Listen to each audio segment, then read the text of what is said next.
Merci de votre fidélité. Nous allons commencer cette semaine le quatrième livre de la Torah, le livre de Bamidbar, qui est appelé en français le livre des nombres. Le livre des nombres parce que, selon la traduction de la Septante, qui a été réalisée au IIIe siècle avant l'ère chrétienne, ce livre s'appelait Sefer HaPikudim, le livre des nombres, des dénombrements.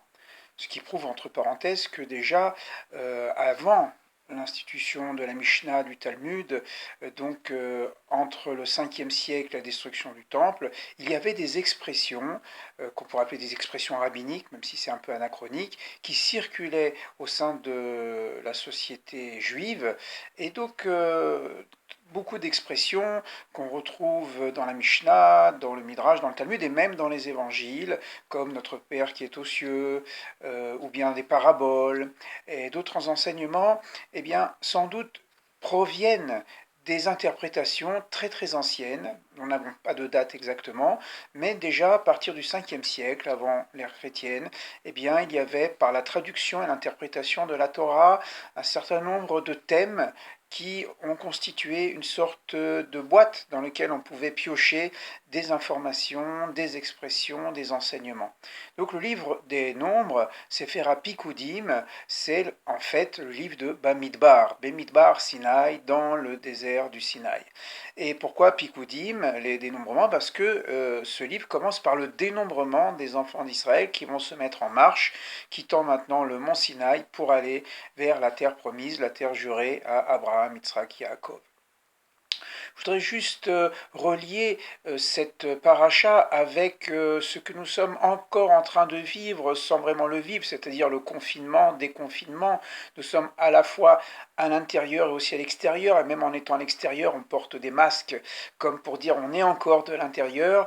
Et la réflexion que je voulais proposer, c'est plutôt une réflexion à caractère psychologique, voire spirituel. Qu'est-ce que le désert? Le désert, c'est un lieu sans habitation.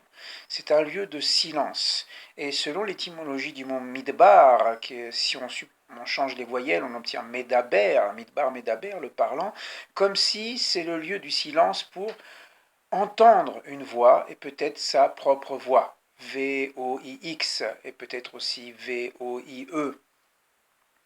Alors, qu'est-ce que nous avons vécu pendant ces 2 mois? On a vécu une sorte de Shemitah. On a, paracha la semaine dernière parlé de la Shemitah, ça veut dire le repos de la 7e année. On ne doit pas travailler, on doit se retirer du monde. On fait Shabbat, on fait cessation.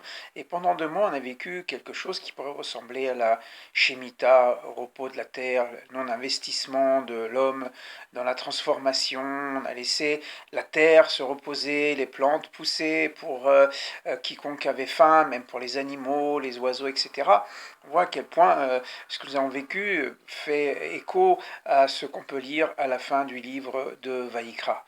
Mais Bamidbar, c'est peut-être justement l'expérience nécessaire avant d'entrer en terre promise. C'est sans doute l'expérience nécessaire pour pouvoir entrer aussi dans le monde de la Torah. Qu'est-ce qui est vraiment essentiel et qu'est-ce qui est accessoire? Question qui se pose dans la tradition, dans le Talmud, dans le Midrash. Qu'est-ce que l'homme peut laisser, qui n'est pas essentiel? Qu'est-ce que l'homme doit garder? Et nos sages nous ont enseigné En Adam Nikne Torah, en français, excusez-moi, un homme ne n'acquiert la Torah que lorsqu'il se fait Midbar, lorsqu'il se fait désert. C'est-à-dire lorsqu'il est capable finalement de d'élaguer, de retirer tout ce qui est superflu.